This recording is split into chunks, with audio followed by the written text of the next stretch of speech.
The confirmation email sat in my inbox like a small trophy. Reservation confirmed. Alessandro's, private dining room, Saturday, March 15th, 6 p.m., party of 25. I could almost smell the garlic and rosemary already, could picture the long table set with white linens, the way the candlelight would reflect off the wine glasses. Alessandro's had been my late wife Caroline's favorite restaurant. She would have loved this. I knew how to be the supportive father. 34 years of practice had taught me that much. The role came naturally now, like the way my hands still reached for 2 coffee mugs each morning before I remembered I only needed one. It had been 3 years since Caroline passed. 3 years of learning to be both parents, of trying to fill a space that could never quite be filled. But this party, this celebration for our son Daniel's 35th birthday, felt like something she would have wanted me to do. Something we would have done together. I leaned back in my desk chair, the leather creaking in the quiet of my home office. Through the window, I could see the oak tree Caroline and I had planted when we first bought this house in Brookfield, back when Daniel was still in diapers. 40 years of growth, deep roots, strong branches. That's what I thought I'd built with my son, too. The planning had started 2 months ago. Not just a dinner, a celebration, a milestone. Daniel was turning 35, and more importantly, he was finally settling down, getting engaged. To Lisa, a woman he'd been dating for 8 months. I hadn't met her yet, not properly. A few video calls, awkward small talk, but Daniel said she was the one. He wanted this party to be the official introduction, where Lisa would meet his extended family, his cousins, his aunt and uncle, his late mother's best friend Margaret, who'd known him since birth. 25 people. I'd spent an afternoon calling everyone, sending formal invitations. My brother Tom was flying in from Phoenix. Cousin Sarah was driving down from Milwaukee with her husband and 2 kids. Daniel's godfather, my college roommate Rick, was rearranging his schedule. Alessandro's wasn't cheap, but the deposit was worth it. $5,000 to reserve the entire private dining room. Non-refundable, but I didn't care. This was my only son. This was important. I'd already planned the toast, practiced it in my head 100 times. To Daniel and Lisa, may your foundation be as strong as the love that built this family. Caroline would have said it better, would have known exactly the right words to make everyone cry and laugh at the same time. But I was doing my best. The menu was selected. Appetizers, entrees, dessert, wine pairings. I'd even ordered a custom cake from that bakery on Elm Street. The one that had made Daniel's birthday cakes when he was little. Triple chocolate, his favorite, with elegant gold lettering. Happy birthday, Daniel, and welcome to the family, Lisa. My phone buzzed. A text from Daniel. My heart did that little lift it always did when I heard from him. We didn't talk as much as we used to. He was busy, building his business. I understood that. I'd been busy too. At his age, working my way up at the engineering firm, providing for my family. That's what fathers do. The text read, "Hey Dad, can we talk tonight? Something important." I smiled. Probably wanted to discuss some detail about the party. Maybe he wanted to add a few more guests. I texted back, "Of course, son. Call anytime." I went back to my spreadsheet. Yes, I had a spreadsheet. Color-coded. Guest list. Meal preferences. Seating arrangement. Margaret shouldn't sit next to Uncle Jim. They'd argued about politics last Thanksgiving. Cousin Sarah's kids would need the high chairs. Details mattered. Caroline had taught me that. The house felt too quiet, the way it always did now. I stood up, stretched, walked to the kitchen. The calendar on the wall showed March in red marker. Daniel's party. 1 week. I'd written it there 2 months ago. Had been counting down the days. 1 week. 7 days until my home would feel full again. Until there would be laughter and voices and the sound of family. I opened the fridge, looking for something to make for dinner, and my eyes landed on the photo magnet Daniel had sent me last Christmas. Him smiling, broad and confident. My son, my only child, the one I'd pour everything into. My phone rang. "Dad?" Daniel's voice sounded different. Excited. Too excited. "Hey, son. What's going on?" So, Lisa and I have been talking, and we made this incredible decision. He was speaking fast, the way he always did when he was worked up about something. You know how I've been grinding so hard with the business? The crypto consulting is finally taking off, Dad. Finally. And Lisa said, I deserve to celebrate. Really celebrate, you know? I leaned against the kitchen counter. That's great, Daniel. I'm proud of you. Yeah. So, here's the thing. A pause. I could hear Lisa's voice in the background, muffled. We decided to do a trip. Bali, Dad. We're going to Bali for my birthday. 10 days. This amazing resort Lisa found. Overwater bungalows. The whole thing. We're leaving next Thursday. The words didn't compute at first. Next Thursday. That was 2 days before the party. Wait, what about Saturday? The party? Oh, right. Yeah, that's why I'm calling.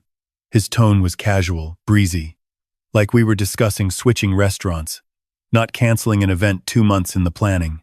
Can you just call Alessandro's and cancel? I figured it wouldn't be a big deal. You're good at handling that stuff. I stood very still. The refrigerator hummed. Outside, a car drove past.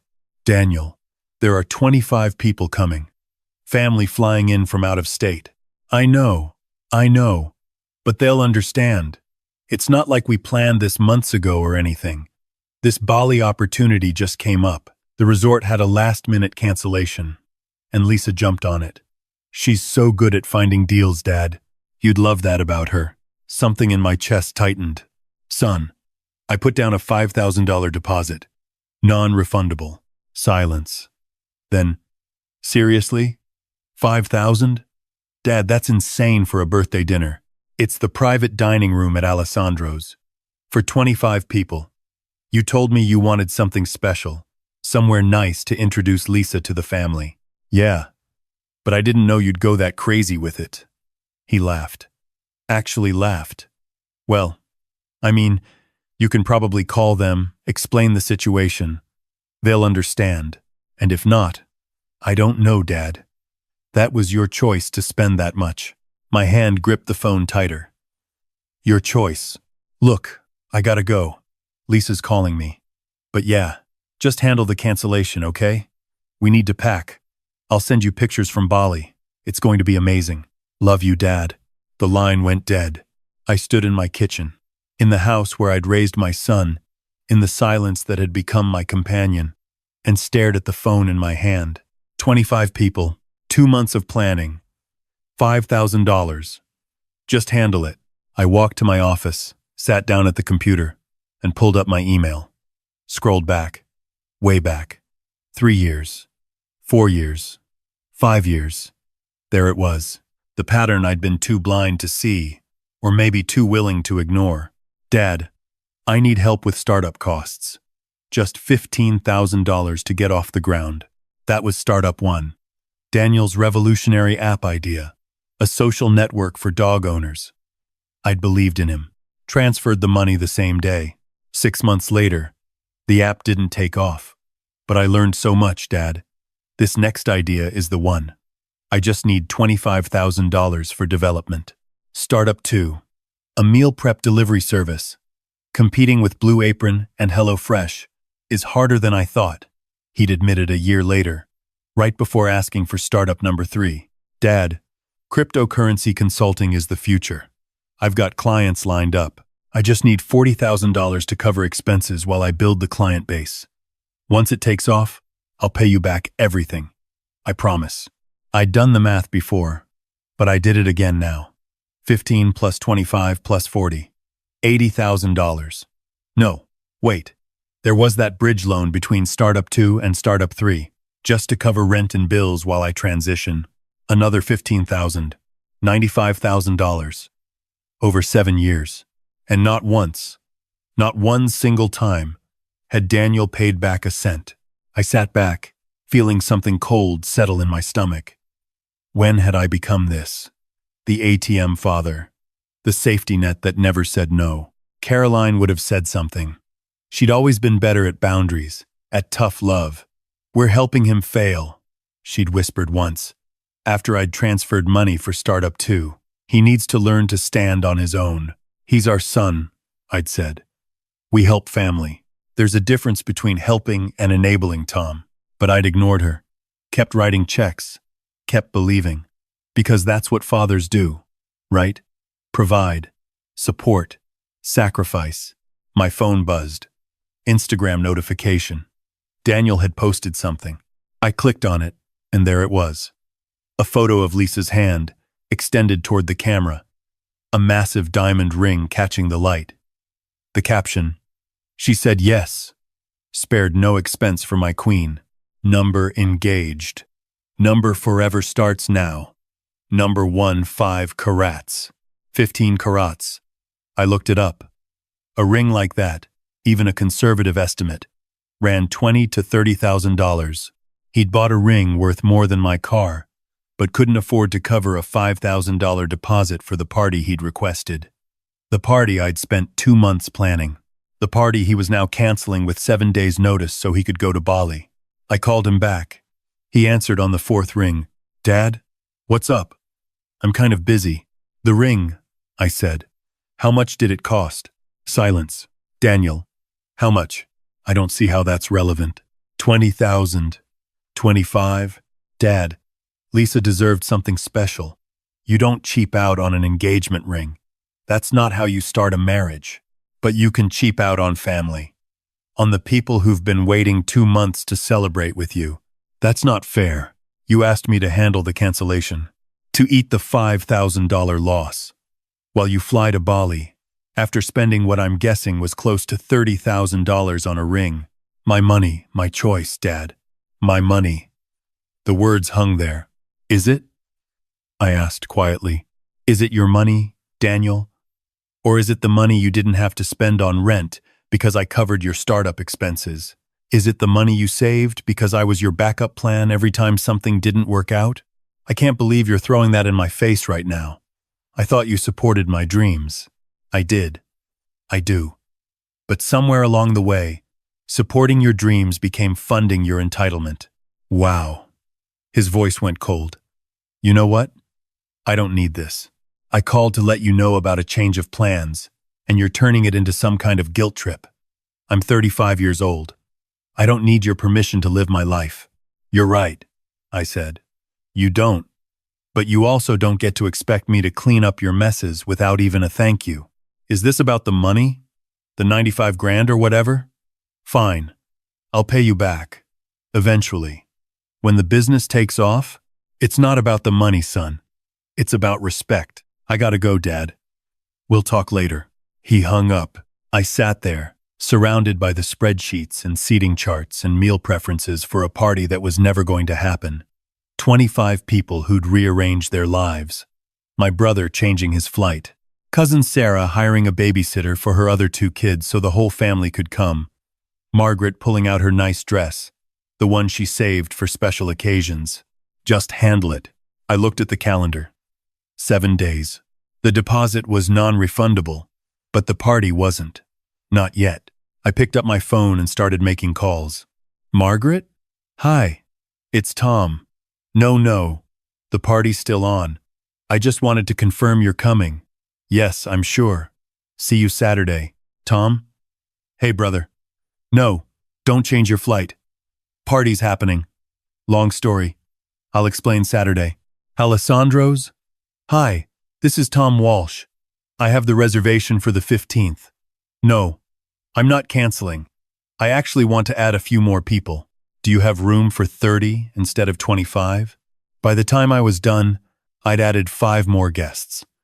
My neighbors, the Hendersons, who'd helped me repaint my fence last summer. Caroline's book club friend Diane, who still checked on me every month.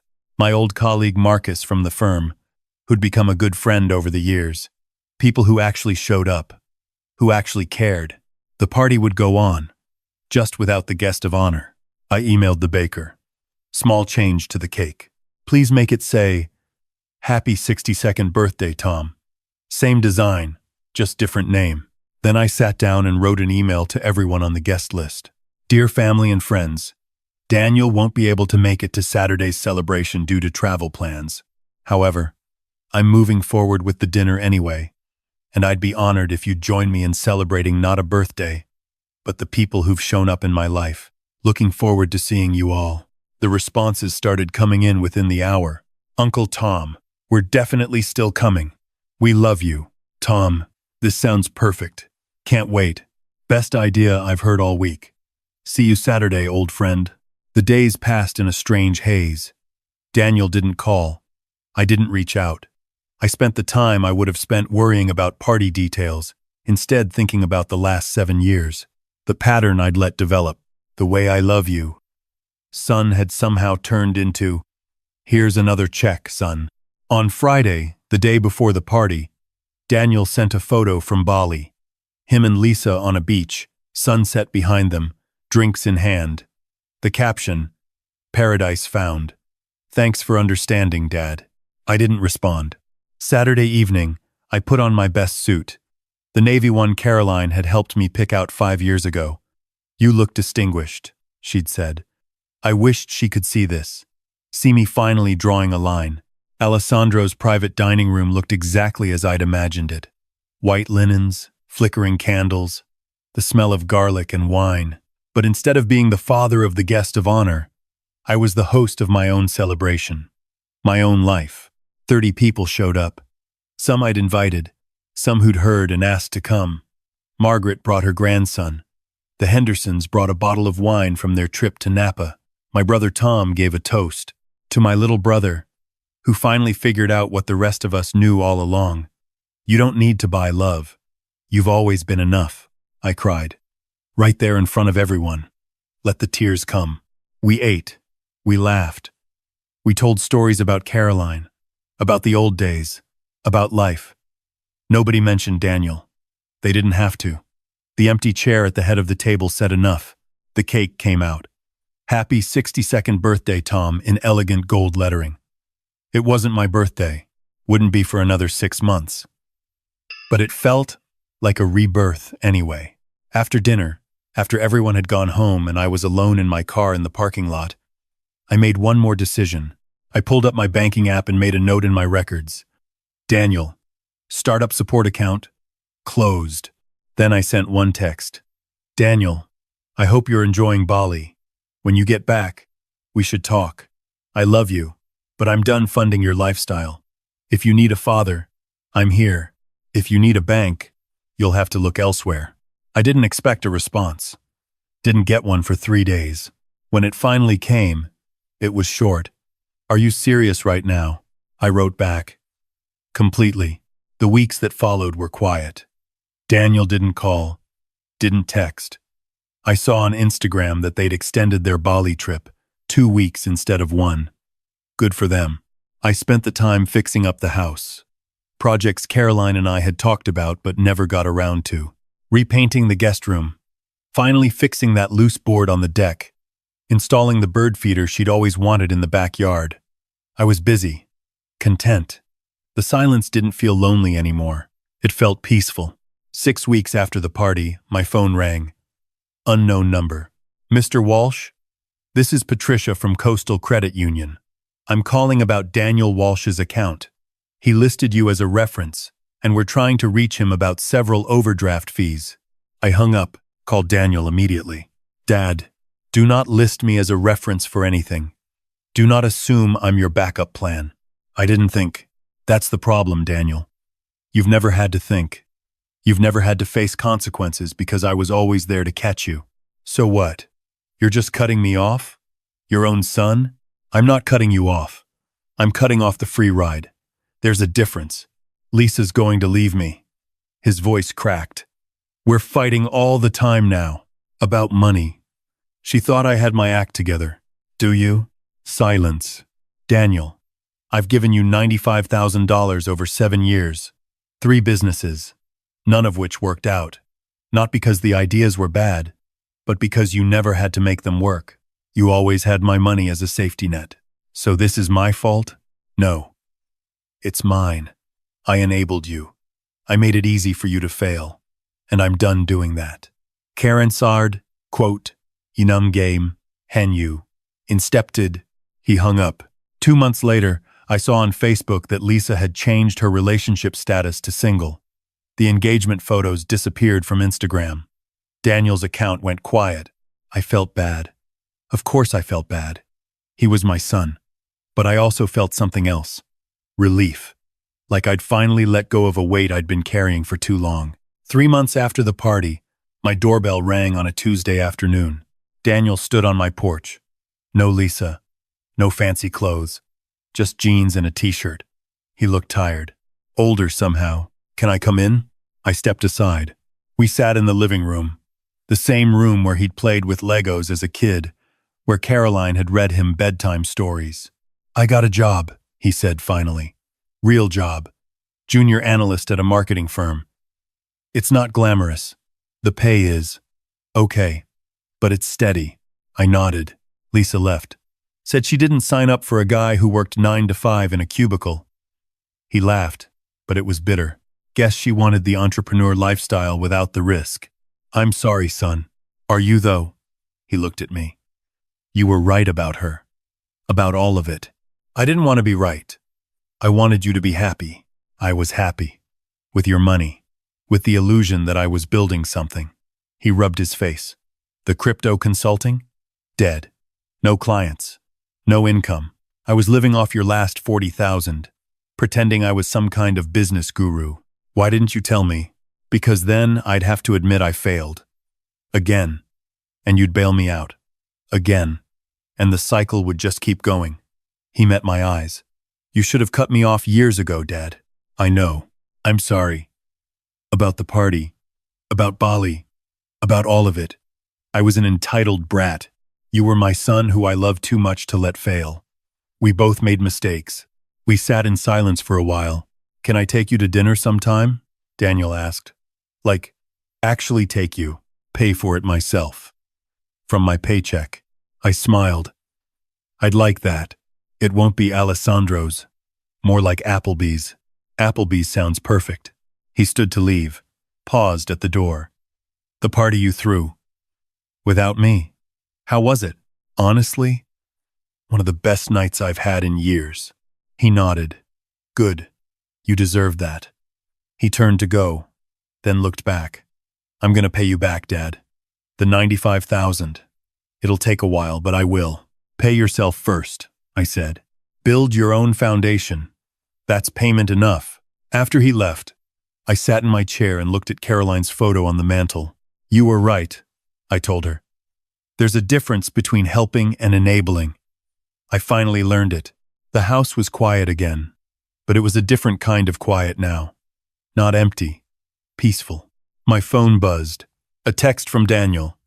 "Coffee next week?" My treat. "Seriously, I'll pay."